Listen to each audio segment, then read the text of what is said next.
Bom, pessoal, vamos fechar a parte então de diagrama de classes do ML com mais algumas informações que eu ainda não passei nos outros vídeos.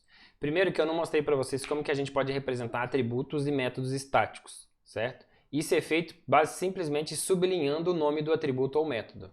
Então vocês lembram lá quando eu expliquei o que era um atributo estático e um método estático, a gente tinha uma classe inimigo que tinha um atributo estático número de inimigos e um método estático get número de inimigos. Então se a gente sublinhar o nome do atributo e o nome do método, a gente está dizendo que eles são estáticos.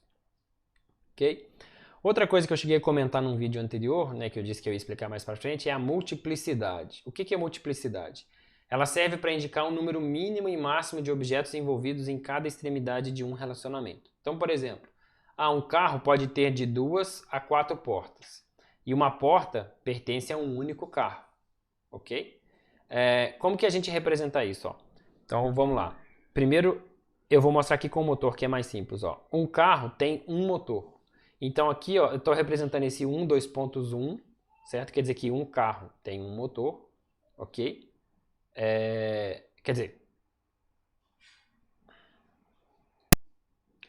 corrigindo, isso indica que a gente tem sempre do lado de cá, sempre um único carro envolvido para no mínimo um e no máximo um motor. Então, ou seja, um carro tem no mínimo um e no máximo um motor, e um motor pertence a no mínimo um e no máximo um carro. Já no relacionamento de carro-porta, eu estou dizendo aqui que um carro se relaciona a no mínimo 2 e no máximo 4 portas, e uma porta se relaciona a no mínimo 1 ou no máximo também um carro, ok?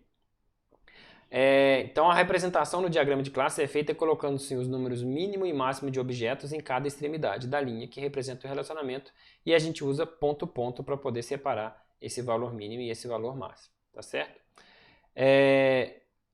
As opções possíveis de multiplicidade são 0 e 1, de 0 até 1, ou seja, pode existir nenhum ou no máximo um objeto. Então, só para um exemplo didático, marido e esposa, a pessoa pode ser casada ou não, então eu posso ter 0 objetos nesse relacionamento ou no máximo 1, certo? Indicando aí que só pode ser pela lei monogamia, certo? Pode ser de 1 para 1, então apenas um objeto da classe relaciona, então um carro tem um volante.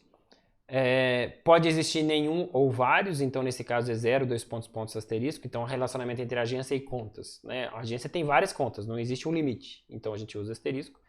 Pode ser no mínimo 1 e o máximo sem limite, então por exemplo, um banco tem pelo menos uma agência, né? Depois asterisco, asterisco, ou pode ser os valores específicos, como por exemplo de 3 até 5, tá ok? Geralmente quando a multiplicidade é 1, 1, a gente não representa, para deixar o diagrama mais limpo. Então, se não tem a informação, né, se está usando multiplicidade e em alguns casos não está aparecendo, é porque é 1, ok? Repare que a multiplicidade acaba representando também a dependência entre os objetos, né? Relação ser de 1 para 1, de 1 para n e por aí vai, ok? Bom, a OML define ainda muitas outras possibilidades de representação das classes. Né? Por exemplo, nas linhas que representam os relacionamentos podem ser colocados nomes ou descrições que facilitem a identificação dos mesmos. Né?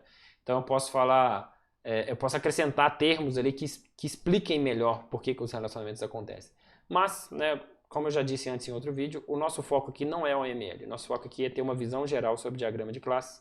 Então o que foi passado até agora já é suficiente para o que a gente pretende. Tá certo? Bom, o que eu espero é que tenha ficado claro para vocês que fazer um diagrama de classe UML facilita a representação das classes, o que melhora muito a comunicação entre equipes nas empresas. E aí quando chega alguém novo numa empresa, você passa a documentação UML para ele, ele consegue ter uma visão geral, né, rápida ali da modelagem de um sistema, sem precisar ficar explicando muito detalhe. Facilita muito a discussão e a conversa entre as pessoas. A evolução, manutenção de código. Você vai fazer manutenção e tem um diagrama UML, é muito mais fácil do que você ter que ficar lendo o código para entender como que o sistema está modelado, tá certo? Bom, uma última dica, né, especialmente para vocês fazerem o diagrama de classe na hora que vocês precisarem, é usar algum software para poder fazer isso, certo? Para não ter que fazer isso aí na mão e ficar tirando foto. Então, uma sugestão que eu dou é esse software aqui, o Dia, tá certo? Ele está disponível aí gratuitamente para download.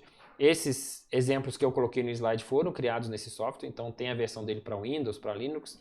Então, recomendo que vocês utilizem esse software para poder fazer o diagrama de classe UML de vocês. Tá certo? Bom, para finalizar, eu não vou explicar isso tudo aqui. Isso aqui é uma folha de referência rápida dos diagramas de classe UML. Então, a gente aprendeu o diagrama de classe, mas olha, tem diagrama de estado, diagrama de comunicação, uso de caso, de tempo, de atividade, de sequência. E aqui tem mais, ó. Esse é o de classe que a gente aprendeu, pelo menos a visão geral dele. Tem de componente, de deploy e por aí vai, certo? Então, a linguagem UML define uma quantidade grande de diagramas que são úteis, mas o nosso foco aqui não é, né, a UML inteira, é o diagrama de classe UML, mas fica aqui como curiosidade, né, para quem quiser aprofundar depois. Por fim, eu gostaria de reforçar de novo que o livro do Guedes, que está na bibliografia da disciplina, ele é muito interessante sobre diagrama de classes. Além de explicar o conteúdo e a parte teórica, ele traz exemplos completos. Então, ele tem, por exemplo, um sistema bancário completo, um sistema de locadora completo, um sistema celular completo, um sistema de clínica veterinária completo, com o diagrama de classes do ML. Então, acho que vale a pena, né, dar uma olhada aí para se aprofundar. Tá certo?